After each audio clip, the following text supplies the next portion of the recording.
Oh no, it's highlighting tags.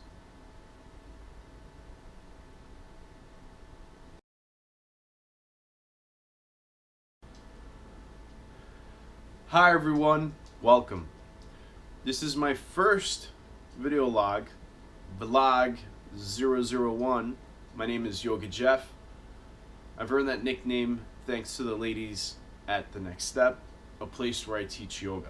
I have a desire to share yoga, an experiential science, with the rest of the world. That includes you. Mauser, say hi to the camera. She hears me talking and decides that she wants to be pet. She's probably like, oh hey, that guy in the corner just woke up. It must be time to be pet. My good friend Millie, she says, hey, I'm cold all the time. So I told her, are you breathing? She looked at me like I had 3 heads. Of course she's breathing, right? But here's the thing. We don't consciously breathe. We tend to unconsciously breathe because our brainstem takes care of that for us. If we learn to bring our breathing under conscious control, we can actually maximize our muscle effectiveness by ensuring that we have oxygen available to all our cells, not just our organs, but the extraneous limbs as well, nice and strong, helps with your running, the whole 9 yards.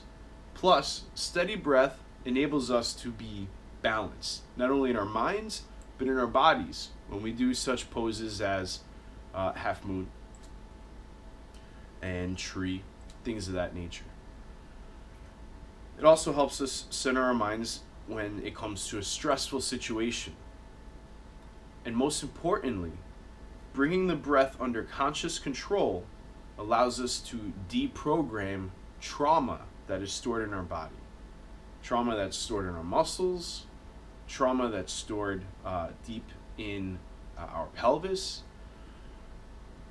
anything that encourages a shortness of breath. By learning to bring the breath under conscious control, we can deprogram that and release and let go. And that's huge because we live stressful lives. In America, we're lucky.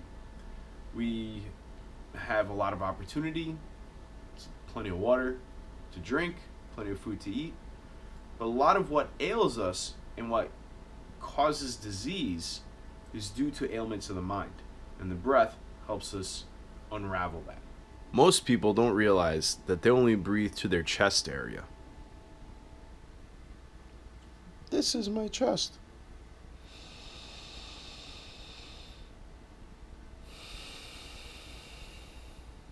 So I'm breathing all right, but am I fully taking advantage of my breath potential and my lung space if I'm only breathing into my chest instead of my belly and chest? Probably never thought about it, have you? Here's what belly breathing looks like.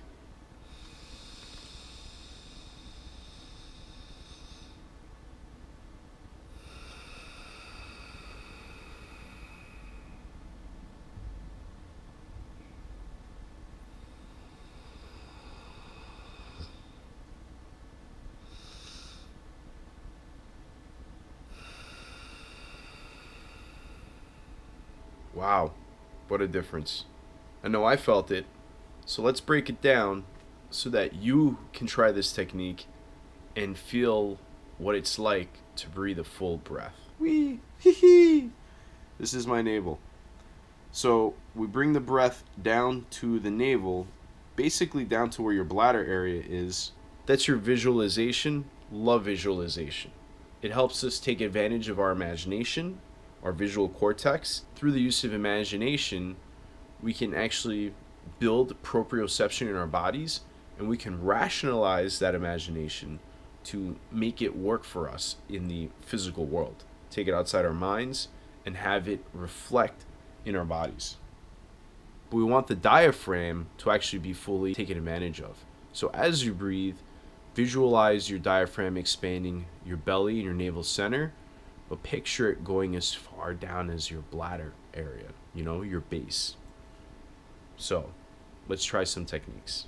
we can actually constrict the back of our throat slightly, only to hear whether or not our breath is interrupted and not even. We don't actually want to constrict that breath. That's actually a secondary breath, an additional breath. We don't want to actually constrict our throat. That is called ujjayi breathing, and that's not something we're doing here. We want to practice full, deep, even breathing. We want to practice diaphragmatic breathing, using the diaphragm to its full potential so that we can breathe, well, fully and completely. So let's check it out in action. We want to stand tall and comfortable. I'm seated on a cushion, and let's begin. Exhale. Inhale, fill up the belly with your breath, allowing the diaphragm to go low.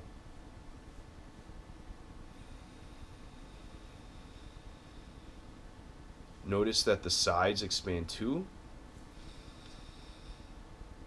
Now my chest. Hold for a second or two tops, and then exhale, let it all out.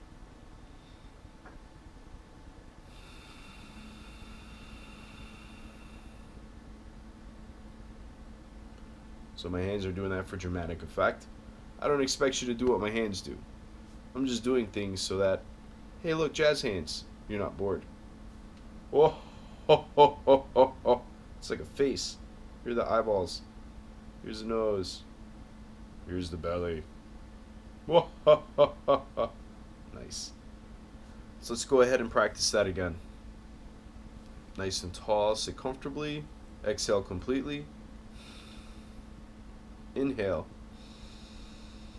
Belly, side, chest, nice and open, and exhale, nice and slow. One more time without the dialogue, so you can see it happening in action.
So that was a few breaths. Hopefully that gives you an idea of what diaphragmatic breathing is all about. I know I felt calm. I know I feel energized now. I know that I feel pretty good knowing that my back, shoulders, chest, even my neck to a degree, feels more relaxed, like I've used it, like I've lubricated myself from the inside out. And that's also probably due to the fact that I have more oxygen in the blood due to this efficient, purposeful, intentional breath, as opposed to the unconscious breath that happens in the diaphragm. It also feeds your spirit, because what rides in the air that helps nourish the body besides oxygen is what the yogis call prana. And prana is your life force. And what keeps us alive is breathing, pretty much. I don't think anybody would argue against that. So thank you, everyone. I hope you enjoyed the video. Please subscribe right here. This is where I imagine a button will be. I'm looking down at it. Oh, there it is. Subscribe. Thanks. And I look forward to the next one. Hopefully you do too.